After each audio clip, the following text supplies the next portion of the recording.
ये जो दवा है, जो दवा आलमगीर को दे रहे हैं, तो इस दवा में ऐसी ताकत आएगी कि जिसके कारण आलम पनाह की जो तबीयत है वह एकदम तंदुरुस्त होकर जैसे कि पुनः 100 साल तक जीवित रहेंगे, पुनः पहले जैसा जो काम है वह करने की बात जैसे कि हकीम कर रहा है। तो आलम थोड़ा सा इस बात को लेकर सोचते हुए कहते हैं कि 100 साल तक यानी 11 बरस और, लेकिन हकीम साहब हम 11 दिन भी जिंदा नहीं रहेंगे, बेटों को भी बादशाहत करने का मौका मिले हमारे।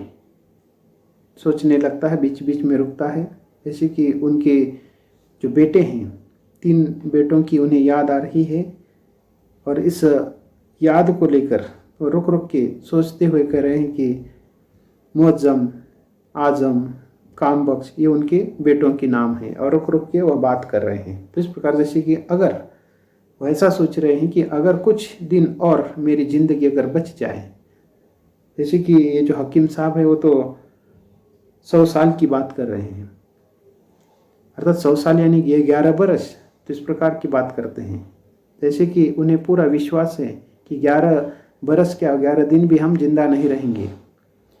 अगर हम 11 दिन भी जिंदा रहते हैं तो इन 11 दिनों में हम अपने बेटियों को बादशाह बनाएंगे। जैसे कि अब उनका तो अंत हो रहा है, अगले जो बादशाह के रूप में हम अपने बेटों को बादशाह बनाने की वो बात कर रहे हैं या सोच रहे हैं और अपने बेटों को याद कर रहे हैं। हकीम दवा का प्याला उनके सामने करते हुए, ये सही है आलम पनाह, लेकिन हमें भी अपनी खिदमत करने का मौका दे।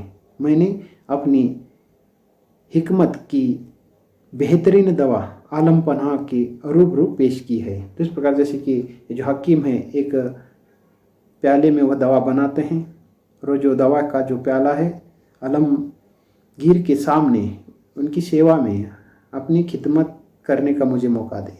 जैसे कि ये जो दवा है आपको देने का या आपकी सेवा करने का जो मौका है हमें दे, यानी कि जीवित रहने का जो उनके मन में भी एक प्रकार का आदर है। इस प्रकार जैसे कि आलमगीर की वह खिदमत करना चाहते हैं, वह और भी जीवित रहे और उनकी सेवा करने का हमें मौका मिले, तो इस प्रकार की वह कामना करते हैं। और मैंने जैसे कि जो हकीम है वह कह रहे हैं कि मैंने अपनी हिकमत यानी आदत के अनुसार एक बेहतरीन जो दवा है मैंने आलम पनाह के लिए बनाई है और ये जो दवा है आपके रूबरू पेश कर रहा हूँ, यानी कि आपके समक्ष मैं उपस्थित कर रहा हूँ या दे रहा हूँ। आलम जीनत से कहते हैं, अच्छा जीनत यह दवा रख लो, इसे हम नमाज के बाद पिएंगे, अब आप तशरीफ़ ले जा सकते हैं। जीनत दवा का प्याला ले लेती है। तो इस प्रकार जैसे कि आलम इस अवस्था में जीनत को हुक्म देते हैं कि अच्छा है ये जो दवा है रख दो। जैसे कि अब वह पीना नहीं चाहते हैं, इस समय अजान के बाद वह पीना चाहते हैं, नमाज के बाद वह पीने की बात करते हैं और जो हकीम है हकीम को यहाँ से जाने की बात करते हैं। हकीम सिर झुकाकर जो जहाँ पना का हुक्म, लेकिन एक गुजारिश है। तो इस प्रकार जैसे कि यहाँ निकलते समय वह एक गुजारिश करते हैं, प्रार्थना करते हैं। गुजारिश करना, प्रार्थना करना, एक निवेदन करना है। आलम पूछते हैं कि क्या? हकीम हाथ जोड़कर कहता है, आलम पनाह कुछ न सोचे, कोई गुफ्तगू न करे, इस वक्त आराम करना खुद एक मुफीद दवा होगी। सुबह होते ही आलम पनाह की तबीयत अच्छी मालूम होगी। तो इस प्रकार जाते समय एक प्रार्थना के रूप में हकीम क्या करते हैं, हाथ जोड़कर उनको विनती कर रहे हैं, आलम पनाह तो इस प्रकार कुछ भी न सोचे, किसी प्रकार का विचार दिमाग में ना आए। तो इस प्रकार की वो बात करते हैं, कोई गुफ्तगू न करे। इस वक्त आपको सबसे महत्वपूर्ण क्या है कि आपको आराम की आवश्यकता है। तो इस प्रकार आराम करना है और खुद एक मुजिब दवा होगी। मुजिब यानी कि हितकारक, लाभकारक दवा होगी। अर्थात उन्होंने जो दवा दी है इससे भी बढ़कर दवा कौन सी है? आराम की दवा है। आराम करना ही सबसे बड़ी लाभकारक दवा होगी और आप सुबह होते ही आपकी जो तबीयत है वह अच्छी मालूम होने की बात हाकिम कर रहा है। तब आलम कहते हैं अच्छी बात है, हम कुछ न सोचेंगे, कुछ गुफ्तगू न करेंगे, लेकिन हम अपने बेटों को खत तो लिखवा ही सकते हैं। प्रश्नार्थक है। तो इस प्रकार जैसे कि ठीक है, आपके कहने के अनुसार हम कोई बात नहीं सोचेंगे, कुछ भी नहीं सोचेंगे, किसी प्रकार की कोई गुफ्तगू नहीं करेंगे, लेकिन हम इस अवस्था में क्या अपने बेटों को एक खत तो लिख सकते हैं। थोड़ा सा सोचते हैं और आगे कहते हैं कि वही करेंगे हकीम साहब, अब आप तशरीफ़ ले जाइए, हमें अपने बेटों की याद आ रही है। तो इस प्रकार जैसे कि अपने बेटों की उन्हें याद आ रही है और हकीम साहब को वहाँ से जाने का आदेश देते हैं कि हकीम साहब जो हुक्म करते हैं बादशाही अदब के अनुसार सलाम करके वहाँ से उनका प्रस्थान होता है। हकीम के चले जाने के बाद आलम सोचते हुए कहते हैं हकीम साहब कहते हैं कि हम कुछ न सोचें। जैसे कि ये जो बात है स्वगत कथन के रूप में एक अंकीकार ने इसका प्रयोग किया है, जैसे कि अपने ही मन को उद्देशित होकर कह रहे हैं कि हकीम साहब कहते हैं कि हम कुछ न सोचें, कोई गुफ्तगू न करें, सुबह होती ही तबीयत अच्छी मालूम होगी, लेकिन जीनत, जैसे कि ये जो बात है अपने मन को उद्देशित होकर कहते हैं और आगे जीनत को कहती है कि लेकिन जीनत, हम जानते हैं कि हमारी तबीयत अच्छी नहीं होगी, हमने अपनी किश्ती समंदर में छोड़ दी है, अब साहिल दूर होता जा रहा है। इस प्रकार जैसे कि जो जीवन की जो किश्ती है तो इस मृत्यु के समंदर में हमने छोड़ दी है और ये जो किनारा है वह दूर होता जा रहा है। तो इस प्रकार का एक संकेत, मृत्यु का जो संकेत है, आलमगीर अपने बेटी जीनत के सामने व्यक्त कर रहा है। जीनत उनको धीर देते हुए कह रही है कि तबीयत में घबराहट होने की वजह से आलम पनाह ऐसा फरमा रहे हैं। अब आपकी तबीयत अच्छी होने जा रही है, हकीम साहब की दवा बहुत मुफीद साबित हुई है, लेकिन आपकी खांसी को कितना फ़ायदा पहुंचा है। तो इस प्रकार जीनत उन्हें धीर देते हुए कह रही है कि आपकी जो तबीयत है, तबीयत में एक प्रकार की घबराहट होने के कारण तो इस प्रकार आप फरमा रहे हैं, इस प्रकार आप सोच रहे हैं। क्यों? उन्होंने क्या कहा कि हमने अपनी किश्ती समंदर में छोड़ दी है, अब साहिल दूर होता जा रहा है, हमारी तबीयत अब अच्छी नहीं होगी। तो इस प्रकार की बात करने पर जीनत उन्हें धीर देते हुए कह रही कि ये सब कुछ जो सोच है या इस प्रकार का जो विचार आपको आ रहा है वह आपकी तबीयत के घबराहट के कारण आ रहा है। अब आपकी जो तबीयत है अच्छी होने में देर नहीं लगेगा, क्योंकि हकीम साहब ने एक बहुत ही लाभकारी उपयोगी ऐसी दवा आपको दी है। देखिए आपकी जो खांसी है उसमें कितना बड़ा फ़ायदा हुआ है, खांसी कितनी बड़ी कम हुई है। तो आलम जोर देते हुए कहते हैं कि तुम नहीं समझी जीनत, जिस तरह सुबह होने से पहले रात और भी सुनसान और खामोश हो जाती है, उसी तरह मौत से पहले हमारी सारी शिकायतों का जो शोर है खामोश हो गया है। अब हमारी आखिरी वक्त करीब है। तो इस प्रकार जैसे कि उन्हें पूरा विश्वास हो रहा है और इस विश्वास को व्यक्त करते हुए, वह भी जोर देकर व्यक्त करते हुए अपनी बेटी को कह रही है कि तुम नहीं जानती जीनत कि जिस तरह सुबह होने से पहले रात और भी अधिक सुनसान और खामोश हो जाती है, उसी प्रकार हमारी जो मौत है, हमारी मौत के पहले हमारे जीवन की सारी जो शिकायतें हैं, जो यादें हैं या जीवन का जो शोर है वह कुछ समय के लिए, यानी कि मौत से पहले या सुबह से पहले जिस प्रकार रात सुनसान होती है, उसी प्रकार हमारे जीवन की जो मौत है वह नज़दीक आ रही है और उसके पूर्व जिस प्रकार ये सारी जो बातें हैं खामोश हो रही है और अब हमारा जो आखिरी वक्त है वह करीब आ चुका है। जीनत के आंखों में आंसू आते हैं। ऐसा न कहे आलम पनाह। आलमगीर पुनः गहरी सांस लेकर कहते हैं कि और जीनत, हमारी बेटी, आज इस आखिरी वक्त में हमारे बिस्तर के नज़दीक हमारा एक भी बेटा नहीं है। ऐसे बाप को तुम क्या कहोगी जिसने बादशाहत के खलल पड़ने के वहम से अपने कलेजे के टुकड़े को सजा देकर हमेशा कैद खाने में रखा, अपने नज़दीक आने भी नहीं दिया, सोचते हुए, हमारे कैदी बच्चों, तुम बदकिस्मत हो कि आलमगीर तुम्हारा बाप है। तुमने और कोई गुनाह नहीं किया। तुम लोगों का सिर्फ यही गुनाह है कि तुम आलमगीर के बेटे हो। आज तुम्हारा बाप मौत के दरवाजे पर पहुंचकर तुम्हारी याद कर रहा है। मौजम, आजम, काम बख्श, इस प्रकार जैसे कि अपने बेटों के नामों का वो उल्लेख कर रहा है।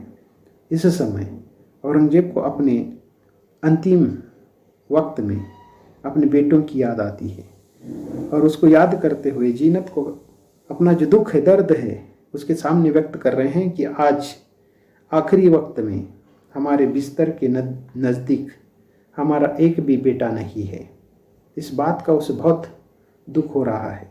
इस बात का पश्चाताप करते हुए वह आगे कहता है कि ऐसा बाप क्या तुमने कभी देखा है? ऐसा बाप तुमने कभी देखा है?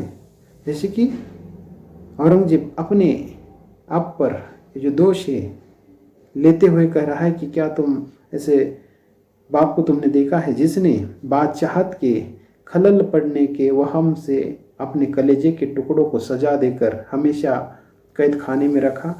जैसे कि उन्होंने अपने बेटों को कैद खाने में क्यों डाला, उसका कारण बताते हुए वो कहता है कि बादशाहत के खलल पड़ने में, या बादशाहत के खलल का अर्थ जैसे कि उसमें बाधा डालना। ये जो सल्तनत है तो उसमें ये जो बेटे हैं कहीं बीच में जो बाधा न डाले, कोई गड़बड़ी न करे।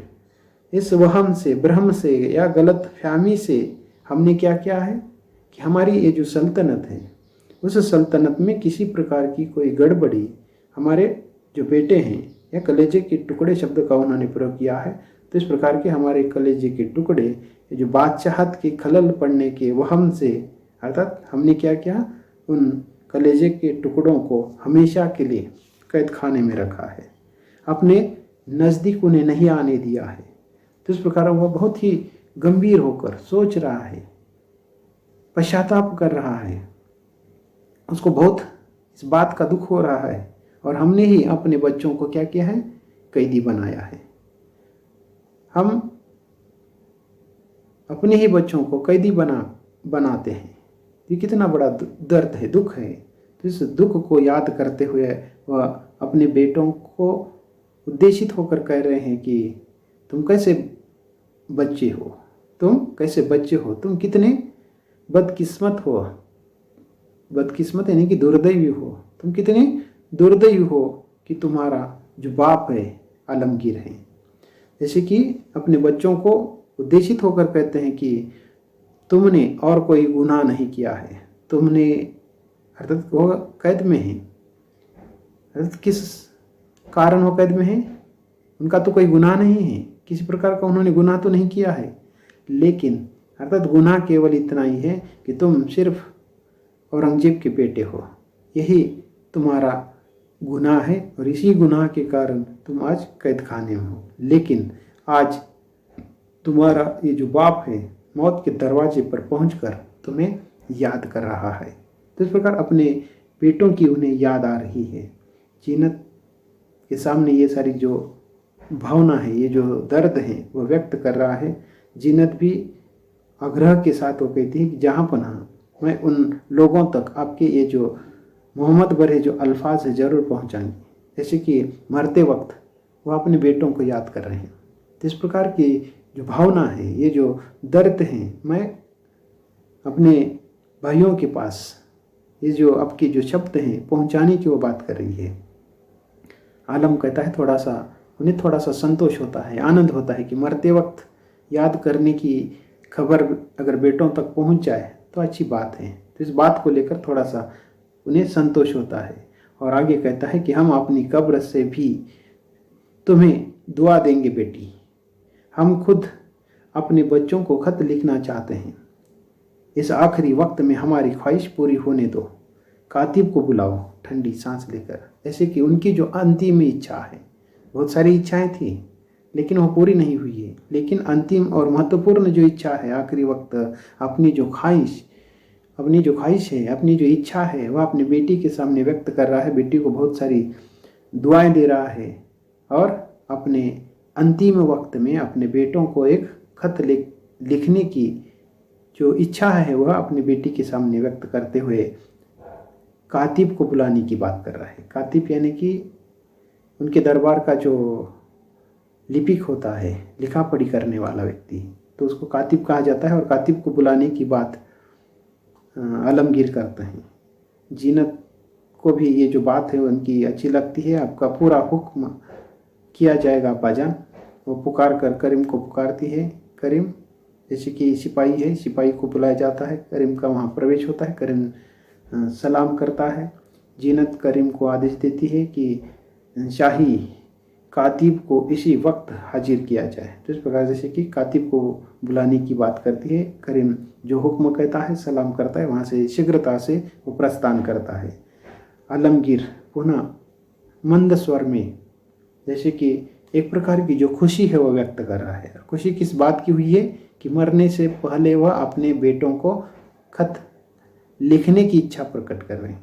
खत लिखना चाहते हैं, हम खुश हुए बेटी, हमारी दुआएं तुम्हारे साथ हैं। तो इस प्रकार जैसे कि इस प्रकार का खत लिखने की जो अनुमति है वह जीनत भी देती है। जीनत भी जैसे कि उस कातिब को बुलाने के लिए करीम को कहती है। तो इसलिए जैसे कि उस बेटी को वह दुआएं दे रहे हैं। आज तक हमने शायद किसी की ख्वाहिश पूरी नहीं की।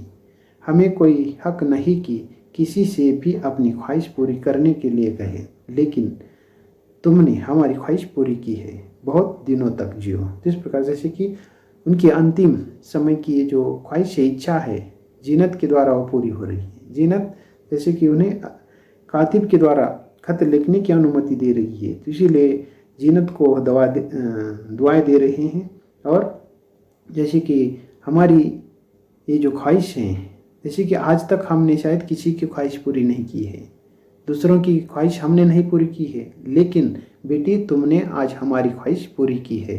बहुत दिनों तक जीवित रहने का जो आशीर्वाद है वह देते हैं। जीनत कहती है, जहाँ पनाह शहजादी जहानारा ने अब्बाजान की कैद में 7 साल तक खिदमत की थी, क्या मैं आपकी खिदमत कुछ दिनों तक भी न करूं? तो इस प्रकार जैसे कि इसके पूर्व का औरंगजेब के जो पिता शहंशाह है, शाहजहां हैं, तो उनका प्रसंग उनकी याद दिलाते हुए जीनत कहती है कि जिस प्रकार औरंगजेब के अब्बाजान को 7 वर्ष की जो कैद हुई, 7 वर्ष के कैद में उनकी बेटी शहजादी जहानारा ने की महारानी ने 7 वर्ष तक उनकी सेवा की, क्या मैं अपने पिता की सेवा कुछ दिनों तक नहीं कर सकती? तो आलमगीर कहते हैं, हमें भी कैद में समझो बेटी। हमारे गुनाहों ने हमें चारों तरफ से घेर रखा है। ज़मीर की जंजीरों ने भी हमारे हाथ पैर बांध लिए हैं। हम अब इस दुनिया को आंख उठाकर भी नहीं देख सकते। जिस सल्तनत को खून से सींच कर हमने इतना बड़ा किया है, उसे अगर अब आंसुओं से भी सींचना चाहे तो हमें एक पूरी जिंदगी चाहिए। वह हमारे पास कहाँ है? गला सूख जाता है। ठहर कर बेटी पानी मांगता है, गला सूख रहा है। जीनत प्याले में गुलाब जल लेकर पिलाती है। तो इस प्रकार आलमगीर को अपने किए हुए जो कृत्य हैं उन कृत्यों का पश्चाताप हो रहा है। और आलमगीर क्या करते हैं, अपनी बेटी के सामने जैसे कि शाहजहां जैसे कैद की जो बात है वह कर रहे हैं। हम भी आज कैद में हैं। हमारे जो गुनाह हैं, इन गुनाहों ने हमें चार तरफ से घेर रखा है। हम जैसे कि वो कह रहे हैं कि ज़मीर की जंजीरों ने हमारे हाथ पर बांध लिए हैं। ज़मीर यानी आत्मा, अंतकरण, अर्थात ये जो हमारा अंतकरण है, हमारी जो आत्मा है, उसके जंजीरों में हम आज जकड़े हुए हैं। उसने हमारे हाथ पर बांध रखे हैं। हम अब इस दुनिया को आंख उठाकर भी नहीं देख सकते। हम दुनिया को किस मुंह से देखें जिस दुनिया पर हमने अन्य अत्याचार किया है, जिसको हमने धोखा दिया है, तो उस दुनिया की तरफ हम किस मुंह से, किस आँख से हम देखें। तो इस प्रकार का जो पश्चाताप उन्हें हो रहा है। और इतना ही नहीं तो जिस सल्तनत को हमने इतना बड़ा किया है, अर्थात हमने अपना जो खून है सींच सींच कर इस सल्तनत को इतना बड़ा किया है। अगर इस सल्तनत को आंसुओं से अगर सींचना है तो हमें 1-2 दिन नहीं तो एक पूरी जिंदगी चाहिए। और इस प्रकार अर्थात ये जो पश्चाताप है, तो 1-2 दिन का पश्चाताप करने से या कुछ क्षण का, कुछ समय का पश्चाताप करने से, अर्थात ये जो जिंदगी है या ये जो आंसुओं से खींचने की जो बात कर रहे हैं, सींचने की जो बात कर रहे हैं, वह अब नहीं होगा। हमारे पास उतना समय कहाँ है। और वह बहुत परेशान होता है, बहुत पश्चाताप करता है, जिसके कारण उसका जो गला है सूख रहा है, वो पानी मांगता है। जीनत उसे धीरे देते हुए कह रही है कि आप थक गए हैं, जहाँ पना सारी रात आपको बहुत बेचैनी रही। तो इस प्रकार पूरी रात भर आप बेचैन रहे, आप आराम कीजिए। आलमगीर कहता है उस बेचैनी के खत्म होने का वक्त भी आ रहा है। खिड़की की ओर संकेत करते हुए, देखो ये तारे ढल रहे हैं।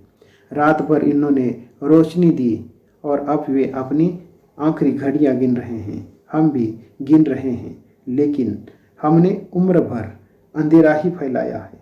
उजाले की कोई किरण नहीं रही। हम मौत का ही उजाला दे सके तो अपने को खुद किस्मत समझेंगे। स्तब्धता होती है। एक बार की चौंक कर, जैसे कि सुबह हो गई क्या, खिड़की की ओर देखता है। तो इस प्रकार जैसे कि बीच बीच में उसे होश आ रहा है, होश आता है, बोलता है। तो इस प्रकार रात भर ये जो बेचैनी है चलती रहती है और अपनी बेटी को समझाते हुए कह रहे कि ये जो बेचैनी है अब वह खत्म होने वाली है। इस बेचैनी का खत्म होने का जो वक्त है नज़दीक आ रहा है। उनके पास खिड़की है, खिड़की से बाहर का जो दृश्य है, वातावरण है, देख कर वह संकेत करते हुए कहते हैं कि देखो ये तारे ढल रहे हैं, तारे ढल रहे हैं। और इन तारों ने रात भर क्या की है, रोशनी फैलाई है। रोशनी, प्रकाश देने का, एक अच्छा सा वातावरण देने का काम उन्होंने किया है। लेकिन अब ये अपनी अंतिम जो घड़ियां हैं गिन रहे हैं। तारे बुझने का समय आ रहा है, सुबह होने का वक्त है। और तो उसका संदर्भ अपने जीवन के साथ जोड़ते हुए कह रहा है कि हम भी तो इस प्रकार अंतिम जो वक्त है, अंतिम वक्त की जो घड़ियां गिन रहे हैं।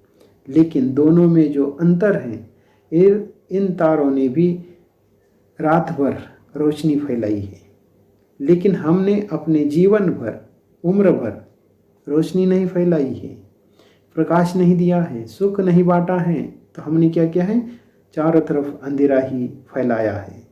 उजाले की कहीं कोई जो किरण है हमने नहीं दी है। हम मौत का ही उजाला दे सके। जीवन भर हमने क्या किया है, लोगों को मौत ही मौत दी है, लोगों का खून किया है, कत्ल की है, अन्य अत्याचार किए हैं। इस प्रकार अपने आप को वह दोषी साबित कर रहा है। तो इस प्रकार जैसे कि हम उतने, ये जो तारे हैं, तारों के जैसे खुशकिस्मत, नसीब वाले नहीं है। और थोड़ा सा बेहोश हो जाता है, बेहोशी से थोड़ा सा चौंक कर जागे थे, क्या सुबह हो गई? तो इस प्रकार का प्रश्न करते हैं। तब जीनत उसी और देखते हुए कहती हैं, हाँ जहाँपना आसमान पर सफ़ेदी छाने लगी है। तो इस प्रकार जैसे कि अब सुबह नज़दीक आ गई है, सुबह होने वाली है। आलमगीर गहरी सांस लेकर कहते हैं, खुदा की इबादत का वक्त आ रहा है। खुदा की इबादत का वक्त, खुदा को याद करने का जो वक्त है वह आ रहा है।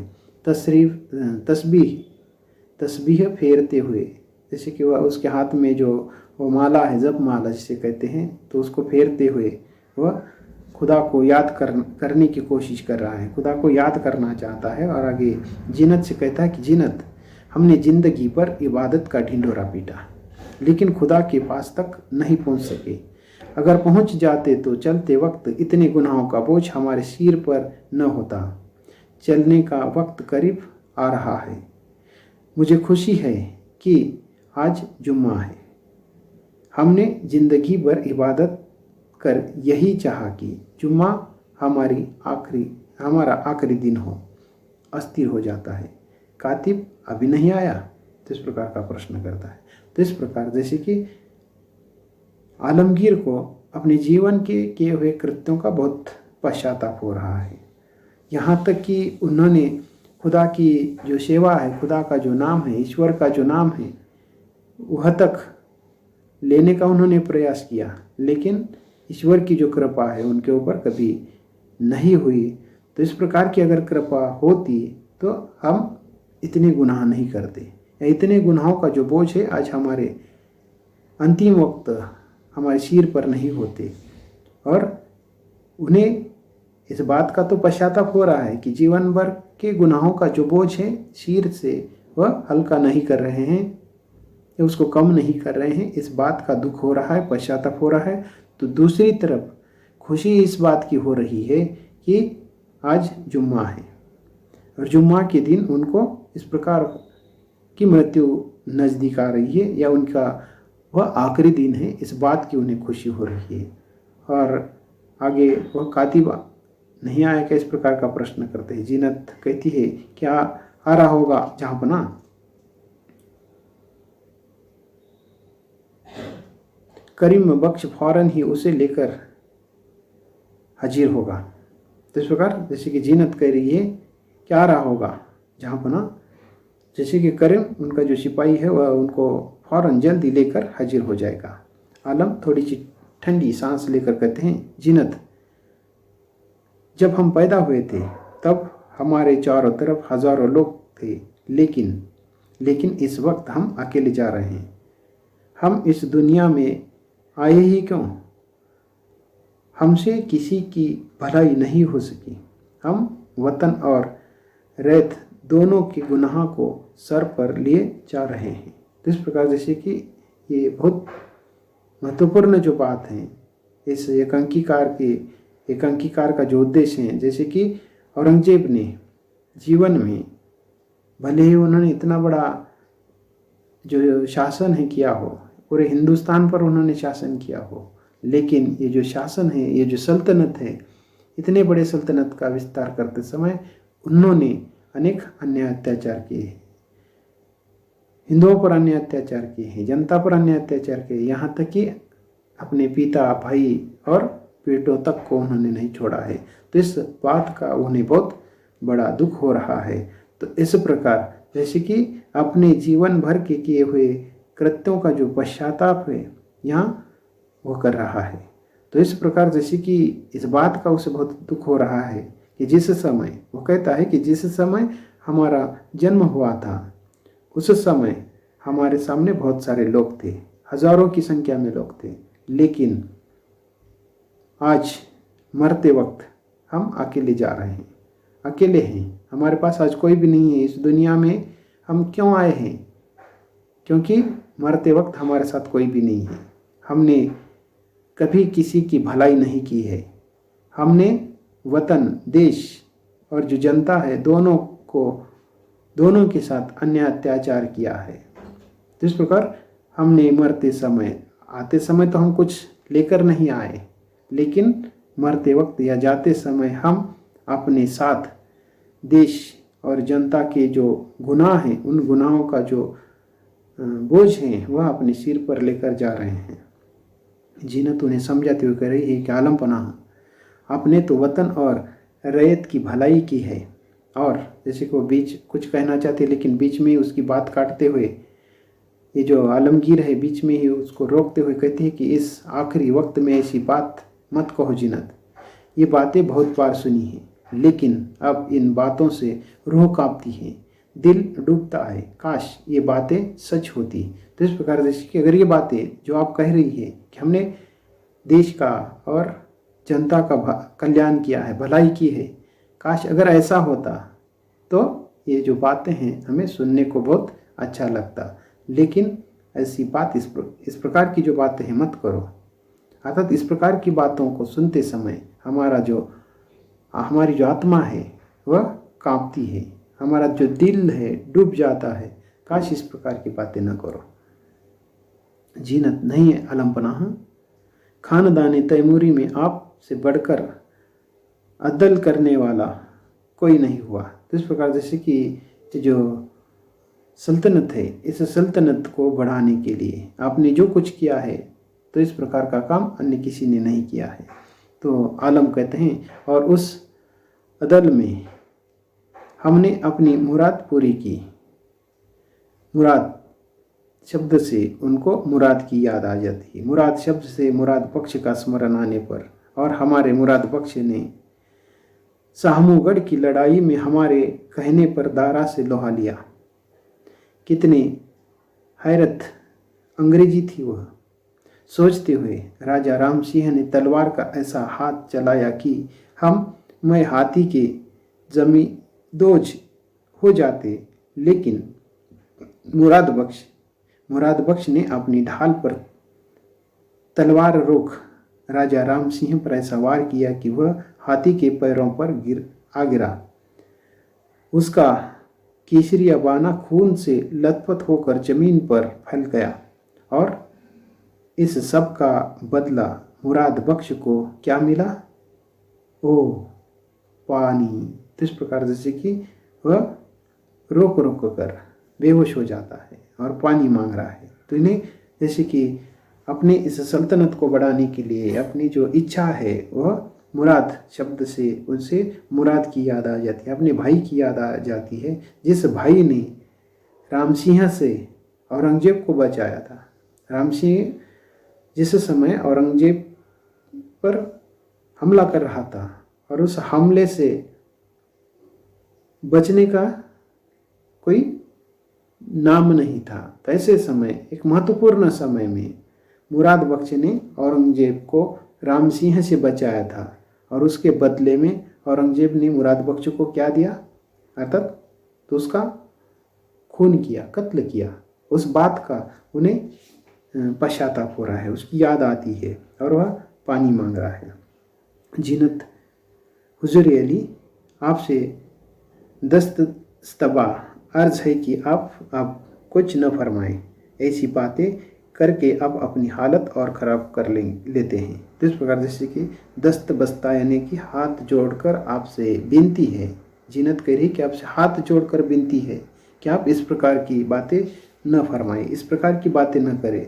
जिन बातों को याद करते हुए आपको तकलीफ़ हो, ऐसी बातें बार बार याद न कीजिए। हाथ जोड़कर वह अपने पिता को विनती कर रही है, क्योंकि इस प्रकार की बातों को याद करने से आपकी जो हालत है खराब होती जा रही है।